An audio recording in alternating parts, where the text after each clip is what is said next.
टंकी किस तरह लगाई जाती है, लोग अपने मुल्क से बाहर जाकर रोज़गार कमाने के लिए किन ममालिक का रुख करते हैं, कौन सा तरीकाकार इख्तियार किया जाता है। इंटरनेशनल नंबर था, उससे मुझे कॉल आई, उसने अपनी रिक्वायरमेंट्स बताई कि आपने 2 लाख जो है ना इस बंदे को दे देना है और बाकी जो है ना वो हम जो फ़ीस है ना साथ साथ आपसे चार्ज करते हैं। उन्होंने कहा था कि आपको 15 लाख में ना हम जो है ना तुर्की और यूनान पहुँचा देंगे। रास्ते में आपको किन मुश्किलात का सामना करना पड़ता है? हकीकत ये है कि मैं आपको बयान नहीं कर सकता जितना वो मुश्किल रास्ता है। हमने रास्ते में लोगों की खोपड़ियाँ और हड्डियाँ और इस तरह की चीज़ें पड़ी देखी कि जो हमसे पहले जो लोग गए हुए थे मार गए थे। और एजेंट कहते थे अगर किसी ने कुछ शोर किया, कोई बोला तो हम उसे यही मार देंगे। ईरान के भी हैं, आगे फिर तुर्की में जब आप स्टार्ट हो जाते हैं, तुर्की के बहुत खौफनाक हैं। तुर्की का कौन सा इलाका है वो?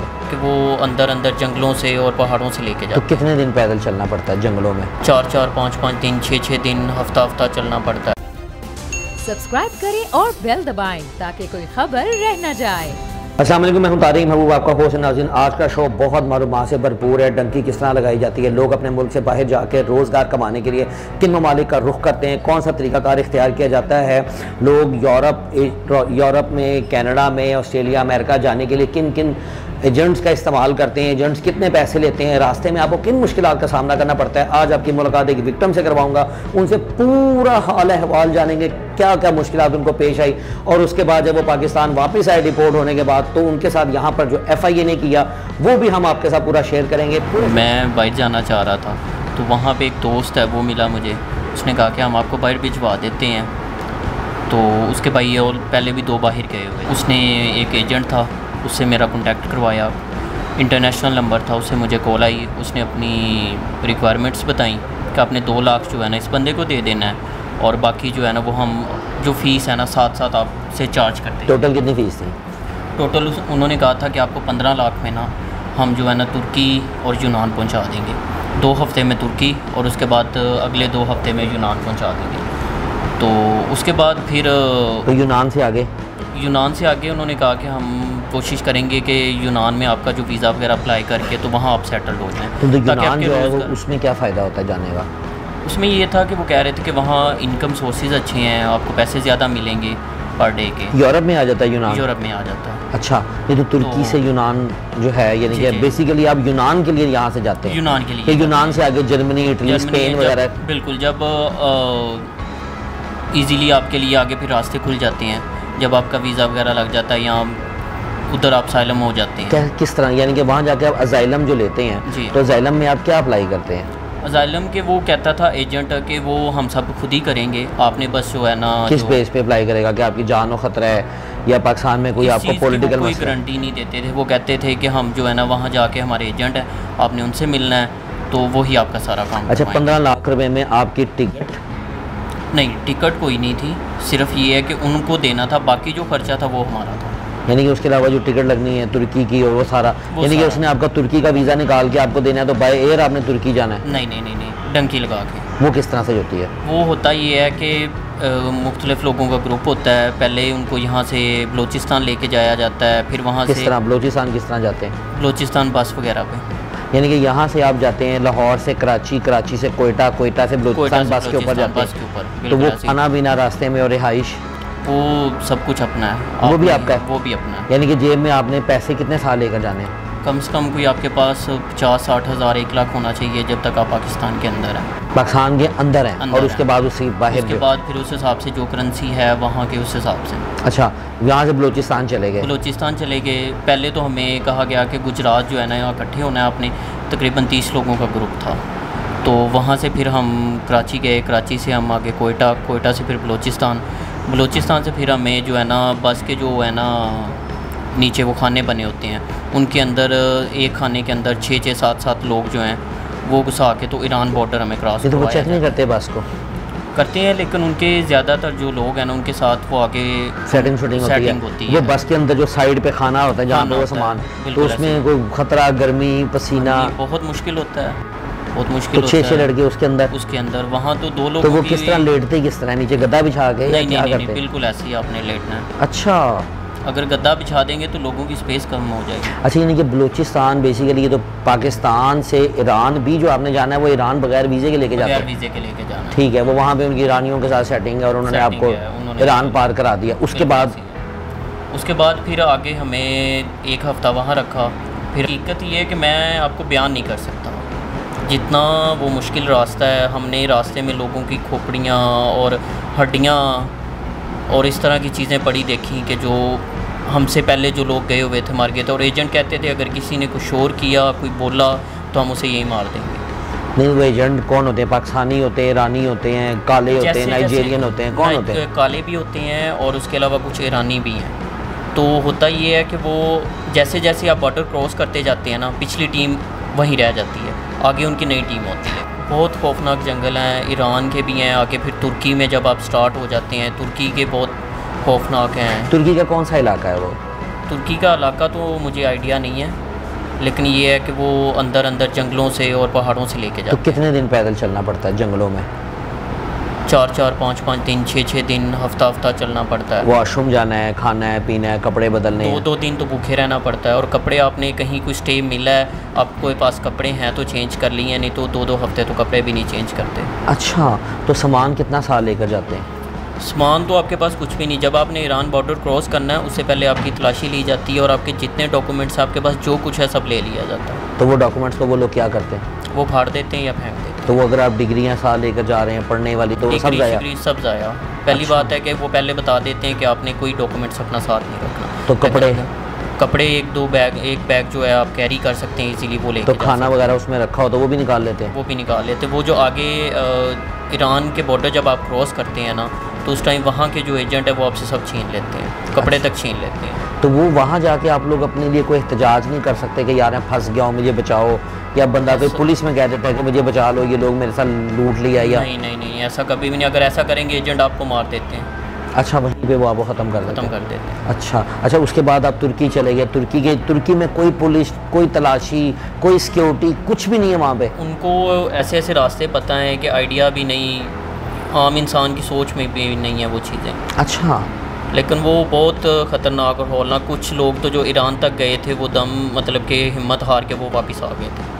वापस आने देते हैं? वापस आ गए थे, हाँ। लेकिन ये है कि वो भी अगर कोई भाग गया है तो ठीक है, वैसे वापस नहीं आने। अच्छा, वैसे नहीं वापस आने। तो पैसे आपने 100% पहले दे दिए होते? नहीं, 50% पहले देने होते हैं और बाद में फिर जैसे जैसे आप बॉर्डर क्रॉस करते जाते हैं वो फिर आपने देने। तो वो किसको देते हैं पैसे फिर? वो जो इनका एजेंट होता है, आपने अपने घर कॉन्टैक्ट करवाना है और घर से जाके एजेंट ने पैसे ले लेने हैं। अच्छा, तो वो आप घर वालों को कह नहीं सकते कि यार ये रास्ते में गड़बड़ हो गई है या कुछ हो गया है? कुछ भी कर लें तो देखें ना, तब आप उनके हाथ में हैं। हाँ, ठीक है। आप घर वालों को कह भी देंगे, घर वाले क्या कर लेंगे?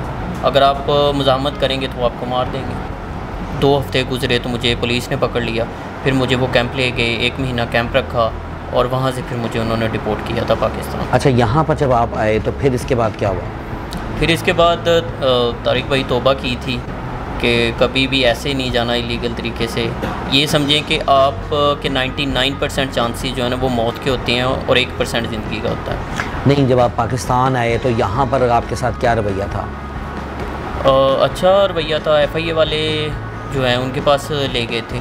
FIA वाले रिसीव करते हैं। अच्छा, तो यहाँ पे 1 हफ़्ता उन्होंने रखा। उसके बाद फिर ठोकर जो है ना FIA जेल में फिर तो वहाँ रखा। उसके बाद उन्होंने फिर जो तफ्तीश क्या की वहाँ पर? तफ्तीश यही कि आप कैसे गए, एजेंट कौन थे, क्या करते थे। फिर वो पकड़े गए एजेंट? नहीं, उनको बताया, क्योंकि हमें किसी का नाम नहीं बताया जाता। मैंने बस उस बंदे का नाम बताया था जो गुजरात में मेरा दोस्त था। वो कहाँ गया अब? वो भी नहीं मिला उनको। वो भी नहीं मिला? वो भी भाग गया। और जो अननोन नंबर से, जो इंटरनेशनल नंबर से कॉल आई थी, वो भी अपना नाम नहीं बताते, कुछ नहीं बताते। पैसे कहाँ तक आपने दिए थे और कितने पैसे लगा चुके थे? 5 लाख चला गया था और उसके अलावा जो खर्चा था वो अलग था। वो अलग खर्चा हुआ था? जी। जो आपको कह रहा था कि कितने पैसे आप कमा लेते वहाँ पर, आपको उसने क्या लालच क्या दिया था कि कितने पैसे कमा लेंगे? उन्होंने कहा कि आप पाकिस्तानी इजीली 4-5 लाख जो है ना 4 लाख कमा सकते हैं। वो क्या काम क्या करना था वहाँ पे? जो भी मिल जाए, कोई बेसिक काम नहीं था। कोई होता है ना कि आपको वहाँ पे स्वीपर का काम मिल रहा है, वहाँ पे आपने उनके कोई वॉशरूम करने हैं, कोई आपने वहाँ पर किसी के गार्ड का काम करना है। बेसिक कोई काम नहीं कहा था। उन्होंने कहा था जो काम मिल जाएगा ना वहाँ पे जाने के बाद वो आपको मैं करवा देंगे हम, लेकिन ये कि वहाँ तक पहुँचाना हमारी जिम्मेदारी है। 5 लाख रुपए में बाई रोड जो है वो आपको यहाँ से तुर्की तक वो लेकर चले गए। अगर तुर्की के आगे जो यूनान का रास्ता था वो आपको पता है कि क्या रास्ता था? वो उसका बाय समझ सी नहीं था, आई थी। बाय एयर नहीं, था, बाय बस था? वहाँ से हमें पहले कंटेनर्स में डाला गया, कितने कुछ 40-50 लड़कों को एक में, और उसके बाद एक सुनसान जगह पे जाके कंटेनर उन्होंने उतारा था, और वहाँ से जो है ना नहीं, वो हमें आगे कंटेनर जंगलों ट्रक में पे लोड करते हैं? ट्रक पे लोड करते हैं। अच्छा, यानी कि 40-50 लड़के किन किन ममालिक के वो लोग थे? पाकिस्तान के थे ज़्यादा, लेकिन मुख्तलिफ इलाकों के थे। कौन कौन से मुल्क के? कुछ कोई लड़के कुछ गुजरात के थे। वहाँ आगे जाके लड़के भी चेंज हो गए थे, कोई किसी कंटेनर में था, कोई किसी। जो मेरे साथ इधर 30 लोग जो गुजरात हम इकट्ठे हुए थे, उनमें से कोई 5-6 लड़के थे। क्या एक कहा? दो दोस्तों ने कहा था, मैंने कहा था कि कभी भी ना जाना, कभी भी ना जाए। 99% आप ये कह लें कि आप मौत लेके जा रहे हैं, ज़िंदगी 1% है इस रास्ते में। ज़िंदगी तो उससे बेहतर है पाकिस्तान में रह के कम कमा लो, लेकिन ये है कि पाकिस्तान में। अच्छा, कोई ऐसा पैगाम जो आप हुकूमत को देना चाहें इन एजेंटों के बारे में और यहाँ पे अनएम्प्लॉयमेंट के बारे में? मैं ये कहना चाहता हूँ कि हमारी जो हुकूमत है ना, उसे इस जो ये आजकल हो रहा है, इस पे काम करना चाहिए।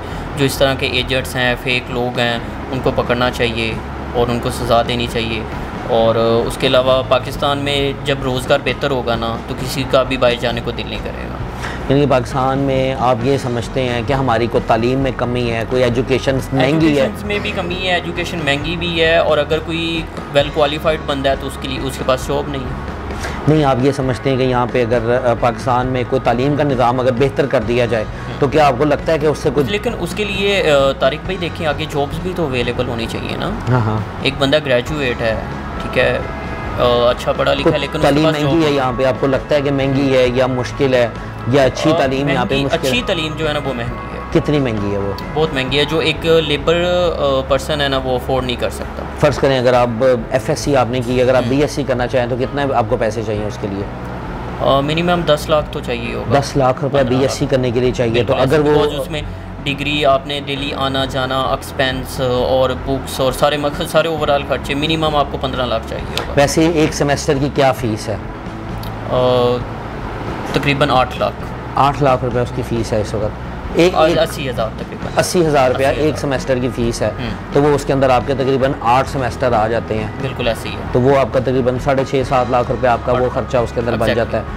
ठीक हो गया। तो उसके बाद अदर एक्सपेंस लाइक ट्रैवलिंग का पेट्रोल देखें इतना महंगा है, तो अगर आप बाइक पे भी ट्रैवल करते हैं तो 1-1.5 लीटर आपका कहीं भी आने जाने के लिए इजीली लगता है। बिल्कुल बिल्कुल ऐसे ही है। अहमद भाई, आपके क्लाइंट से तो बड़ी मज़े की गपशप हुई है, और उमर ने जितना हमें गाइड किया है उसको लीगली हम लोग किस तरीके से देख सकते हैं? जी, जो टॉपिक है इलीगल माइग्रेंट्स का, ये इस टाइम बहुत हॉट टॉपिक है पूरे पाकिस्तान में और इवन इंटरनेशनली। यूनाइटेड नेशंस जो है वो भी इस पे बहुत काम कर रही है, इलीगल और स्मगलिंग ऑफ पर्सनस पे। इसमें जो अभी यूनान का एक सारे मीडिया पे भी बहुत हाइप क्रिएट हुई थी कि यूनान का एक ट्रैवल करते हुए कुछ लोगों का एक्सीडेंटली वहाँ पे कश्ती डूब गई थी। इसमें से 300 लोग जो पाकिस्तानी थे वो उसमें अपनी जान की बाजी हार गए। बिल्कुल। और ये इस टाइम का हॉट टॉपिक इसलिए है क्योंकि पूरे दुनिया की नज़रें इस इलीगल माइग्रेंट्स पे ऑलरेडी थी कि ये पाकिस्तान से इलीगल माइग्रेट करके यूनान और तुर्की ट्रैवल कर रहे थे। मैं अभी बात काट रहा हूँ, मुझे अब ये बताएं कि दुनिया भर से लोग जाना चाहते हैं बाहर, हर बंदा हर कोशिश में है, यानी कि सिर्फ पाकिस्तान में नहीं है, ये दुनिया भर में है। हर कंट्री से जो लेबर तबका है या जो अनस्किल्ड लेबर है, अनएजुकेटेड या जो कम तालीम जिन लेते हैं, वो लोग बाहर जाने की तगोदो में लगे रहते हैं, और वो सारे इसी रास्ते को ही क्यों इख्तियार करते हैं? एक तो ये कॉस्ट इफेक्टिव है, क्योंकि इसके लिए जो रास्ता अडॉप्ट करते हैं वो हमारा बहुत गरीब तबका जो है वो इस रास्ते को अडॉप्ट करता है ताकि वो बाहर जाके अपना अच्छा रोज़गार कमा सके। तो इसमें एजेंट्स जो हैं वो बहुत सुहाने को आप दिखाते हैं कि जितना आप एक माह में इन्वेस्ट कर रहे हैं इस सारे रास्ते पे, वो आप अगले 1 माह में उसको रिकवर भी कर रहे हैं, और आपके सारे घर वाले वो बहुत अच्छा ऐसे गुजारा भी कर रहे हैं। नहीं तो अगर 10-15 लाख रुपए लगा के जा रहे हैं तो 1 माह में कैसे रिकवर होगा? ये जो एजेंट्स हैं इनका काम ही जो है वो माइंड से खेलना है, लोगों के माइंड से खेलते हैं, उनको ट्रैप करते हैं और अपने शिकंजे में लेके आते हैं। और एक बार इंसान का जब ये डिपोर्टीज जो होते हैं, जब इनका रास्ता पाकिस्तान से शुरू होता है इलीगल माइग्रेंट्स का, तो ये फिर रास्ते में बहुत से ऐसे लोग हैं जो पैसे लगा के भी वापस आ जाते हैं, और कुछ लोग जो आगे ट्रैवल करते हैं कुछ जान की बाजी हार जाते हैं, और जब वहाँ जाते हैं तो बिल्कुल हालात मुख्तलिफ होते हैं। अच्छा, इसके ऊपर जो कानून साजी है पाकिस्तान में, अब जब भी कोई वाक़या होता है उसके फ़ौरी तौर बाद कोई ना कोई नया कानून पास हो जाता है और सारा कुछ हो जाता है, तो बीइंग अ लॉयर आपने कभी उस पर इम्प्लीमेंट होते हुए देखा है, या उसके अंदर क्या मामला बनते हैं? ये एजेंट्स दोबारा पकड़े जाते हैं, दोबारा छूट जाते हैं, ये क्या करते हैं? एक्चुअली जो पाकिस्तान में इलीगल माइग्रेंट के साथ जो अदारा डील करता है वो FIA, फेडरल इन्वेस्टिगेशन एजेंसी, और जो लॉ रेगुलेट करते हैं जो पाकिस्तान में वो prevention of smuggling of migrants 2018 है जी, और एक जो है वो इमिग्रेशन ऑर्डिनेंस 1979 है। ये दो ऐसे लॉज हैं जो पाकिस्तान में एजेंट्स को इलीगल माइग्रेंट्स को रूल करते हैं, ह्यूमन ट्रैफिकिंग को डील कर रहे हैं। जी, ह्यूमन ट्रैफिक को डील कर रहे हैं। तो ये जो अदारे हैं, मैं समझता हूँ कि सिर्फ जो AHTC अदारा है, एंटी ह्यूमन ट्रैफिकिंग सेल, जो FIA के अंडर काम करता है, सिर्फ ये उसके पास की बात नहीं है। इसके नीचे जो FIA के पास मज़ीद उनके सोर्सेज हैं, जैसे साइबर क्राइम है, क्योंकि मोस्टली जो नंबर्स यूज़ होते हैं वो इंटरनेशनल होते हैं, और जो लोगों और डिपोर्टिस के साथ जब रब्ता वो कनेक्ट करते हैं तो इंटरनेशनल नंबर से और थ्रू फेसबुक या इंटरनेशनल सोशल साइट से करते हैं। मज़ीद ये कि जो इंटरनेशनल सोशल साइट्स हैं ये उनके थ्रू भी रब्ता करते हैं पाकिस्तान में, और लेकिन जो AHTC है, एंटी ह्यूमन ट्रैफिकिंग सेल जो FIA का है, ये सिर्फ उनके नहीं, मेरी राय के मुताबिक इनको साइबर क्राइम और मज़ीद जो अपने सोर्सेज हैं उनको यूज़ करना चाहिए। तो इसलिए ये जो एजेंट्स हैं ये कभी अपने असल नाम का इस्तेमाल नहीं करते, ये मुख्तलिफ़ नामों से रब्ता करते हैं, मुख्तलिफ़ नामों से ये अपना इंट्रोडक्शन कराते हैं, जिसकी वजह से इनको ढूंढना और इनको पिन पॉइंट करना मुश्किल है। अब देखें ना, एक बंदा आपसे अननोन रब्ता कर रहा है, हर बंदे को पता है कि फ्रॉड चल रहा है। अब उसकी कोई ना कोई रेफरेंस होगा, उसने किसी को पहले भेजा होगा, कोई ना कोई तो उसके रेफरेंस से गया होगा, तो वो किस तरीके के साथ वो दोबारा राब्ते में आते हैं और वो कहाँ से ये सारा मामला चलाते हैं? ये मुख्तलिफ इलाकों में इन्होंने अपने रिप्रेजेंटेटिव छोड़े होते हैं। ये सिर्फ अपनी शनाख्त का भी शो नहीं करते, सिर्फ ये बताते हैं कि आप मुतल्लिका जगह पे चले जाएं, एक बंदा आपसे मिलेगा जो आपसे आपके कागजात ज़रूरी ले लेगा और आपको बता देगा कि किस दिन आपने कहाँ पे इकट्ठे होना। ये ग्रोह की शक्ल में लोगों को इकट्ठा करते हैं एक जगह पे, फिर वहाँ से ट्रैवल कराते हैं। उन्हीं पे लोग एतमाद करके इनको पैसे रिप्रेजेंटेटिव्स को देते हैं, जिनको वो कंफर्म करते हैं, जो इंटरनेशनल लोग बैठे थे कि आपकी पेमेंट हमें आ गई है, और उनकी शनाख्त आज तक पता नहीं चली। अच्छा, उमर के केस में उमर के साथ क्या मामला बीता और लीगली जो है वो आपने किस तरह से उसको डील किया? उमर भी इसी तरह एक एजेंट के थ्रू ट्रैप हुआ, उसके बाद इसका माइंड मेकअप किया गया कि तुम बाहर जाओगे तो अच्छा अर्न कर सकते हो। जब इसने इंटरनेशनल ट्रैवल किया, जो मैंने इसकी ज़ुबानी सुना, इसने भी मुझे यही सारा कुछ बताया कि रास्ते में खोपड़ियाँ और बहुत जो है वो हौलनाक किस्म के जो है वो रास्ते हैं जिनसे गुजर के जाना बहुत मुश्किल काम है। जब ये वहाँ पहुँचा तुर्की में, तो अभी वहाँ गया ही था कि कुछ ही दिनों बाद इसे तुर्किश पुलिस ने अरेस्ट कर लिया। वहाँ पे जो कैंप्स हैं वहाँ पे इनको रखा जाता है डिपोर्टीज को, और ये फिर अपनी मदद के तहत अगर जल्दी आना हो, 2-3 माह में ट्रैवल करना हो, तो फिर अपनी मदद आपके तहत ये टिकट्स करवाते हैं। अदरवाइज़ जो गवर्नमेंट है वो इस मामले में जो इनके मामला है वो बहुत सुस्त है, जो मुझे रिकमेंड करना चाहिए कि अगर कोई सुन रहा है इस बात को कि इस पर जो है वो जल्दी एक्शन लेना चाहिए और लोगों को जल्दी बाहर से बुलाना चाहिए। ये कैंप्स में 10-10 माह 1-1 साल गुजारने के बाद जो हैं वो गवर्नमेंट इनको फ़ंड देती है और ये वहाँ से ट्रैवल करके पाकिस्तान आते हैं। नहीं तो वो खाते भी थे किस तरह वहाँ पे?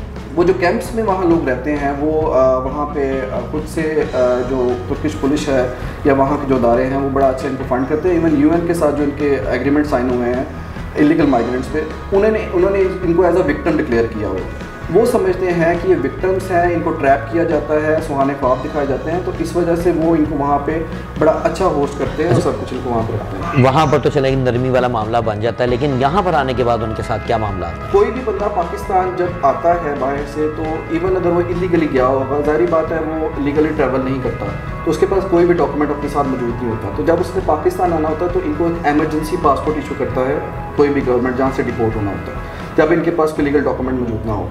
तो फिर जब ये पाकिस्तान में लैंड करते हैं तो FIA का जो AHTC सेल है वो इनको एयरपोर्ट पे रिसीव करता है। उसके बाद वो वहाँ पे अपनी सारी कार्रवाई, आज से 1 साल पहले जो इलीगल माइग्रेंट्स पाकिस्तान आ रहे थे, जो डिपोर्टीज थे, उनके खिलाफ प्रॉपर FIR दर्ज हो रही थी। लेकिन मज़ीद टाइम के साथ जब इनकी मीटिंग्स होल्ड हुई, कबीना में मीटिंग होल्ड हुई और कुछ UN के साथ एग्रीमेंट साइन हुए, उसमें इनको एज अ विक्टिम डिक्लेयर कर दिया गया। उन्होंने कहा, ये DG साहब का एक लेटर था जो इशू हुआ पूरे पाकिस्तान में सर्कुलेट किया सब सेल्स को, उसमें यही इन्होंने होल्ड किया कि ये जो लोग हैं ये तो खुद अपनी ज़िंदगी गुजारने के लिए, अच्छे कमाने के लिए ट्रैप होते हैं, तो इसलिए इनको बतौर मुलज़म पेश किया नहीं किया जा सकता। तो तो इसलिए अब ये जब एयरपोर्ट पे आते हैं तो इनके खिलाफ कोई ऐसा एक्शन नहीं होता, सिर्फ इनका बयान लिखा जाता है कि इनको कौन सा एजेंट मिला, किस नंबर से रब्ता हुआ और इन्होंने कब ट्रैवल किया। इसके अलावा फ़िलहाल इनके खिलाफ कोई कार्रवाई नहीं होती। अच्छा, उमर मुझे बता रहा था कि एयरपोर्ट के ऊपर को पैसे पूसे भी उन्होंने मांगे, को खर्चा खुर्चा भी लेते हैं, क्या करते हैं वो? जी एक्चुअली जब ये इंटरनेशनल इलीगल माइग्रेंट्स वहाँ से ट्रैवल करते हैं तो इनकी पॉकेट में कुछ इनके एक्सपेंडिचर्स के लिए पैसे मौजूद होते हैं जो इन्होंने वहाँ पे अपनी लिवलीहुड या अपनी जॉब से कमाए होते हैं। उसमें जो पैसे होते हैं यूरोज़ में होते हैं, लीरा में होते हैं। वो लोग ये जब एयरपोर्ट पे आते हैं तो कुछ अफसरान, सब नहीं कह सकते लेकिन कुछ करप्ट अफसरान जो है वो उनसे पैसे डिमांड करते हैं, उनको डराते धमकाते हैं कि आपके खिलाफ FIR रजिस्टर होगी, आप जेल में चले जाएंगे और उनसे वो पैसे लेकर उनको रिलीज़ कर देते हैं। तो ये मेरे भी कुछ क्लाइंट्स हैं जिनके साथ ज़ाती तौर पे ये मामला पेश आया और उम्र भी उनमें से एक इफेक्ट ये उम्र भी है। आप ऐसे क्या रिकमेंड करते हैं, गवर्नमेंट को ऐसी क्या पॉलिसी बनानी चाहिए कि आपको इस तरह से जो है वो इलीगल वे से बाहर ही ना जाना पड़े? कोई ऐसी बेहतरी की आपके पास कोई लॉ में कोई ऐसी कोई जगह है, कोई ऐसी गुंजाइश है, कोई ऐसी सजेशन है? एक्चुअली मैं समझता हूँ कि मौजूदा हालात में इवन जो मिडिल क्लास लोग हैं वो भी बाहर जाने को तरजीह दे रहे हैं अपनी लिवलीहुड के लिए। वो समझते हैं कि पाकिस्तान में से हालात नहीं है कि यहाँ पे सर्वाइव किया जा सकता है। आप डॉलर का रेट देख लें, आप बाकी इन्फ्लेशन देख लें, तो यहाँ पे सर्वाइव करना मुश्किल है। जो ऑलरेडी मिडिल क्लास था वो लोअर मिडिल क्लास में चला गया। तो उनकी कोशिश होती है कि हम विदाउट डॉक्यूमेंटेशन, ये है कि एक तो एजेंट्स का ये भी ट्रैप करने का तरीका है कि आपको एक हफ्ते में पहुँचा देंगे। तो इसलिए बड़ा शॉर्ट वे जो यूज़ करते हैं ये कि हम लोग एक हफ्ते में चले जाएंगे, वहाँ से अच्छा कमा कर पाकिस्तान भेज देंगे। सो मैं समझता हूँ कि इन लोगों के लिए यहाँ पे स्किल्ड लेबर जो है उनको स्किल्स मज़ीद सिखाने चाहिए ताकि वो इकॉनमी में भी अपना हिस्सा डालें। उनको प्रॉपर इंडस्ट्रीज़ के लिए ट्रेन करना चाहिए, प्रॉपर स्किल्स के लिए प्रॉपर ट्रेनिंग्स इंस्टीट्यूट्स होने चाहिए जो अभी हैं लेकिन वो फाल नहीं है प्रॉपर तरीके से। एक तो उनकी स्ट्रेंथ बहुत थोड़ी है और जो जगह है उन्होंने एलोकेट की हुई है वो बहुत कम है और स्टूडेंट की स्ट्रेंथ जो है वो बिल्कुल लिमिटेड 100-200 से ज़्यादा नहीं हुई है। जबकि मैं समझता हूँ कि जो इस टाइम मिडिल एज के लोग हैं जो 18+ हैं और 30 से नीचे हैं वो इन मिलियंस हैं जिनके लिए ये सारे इक़दाम करने नहायत ज़रूरी हैं।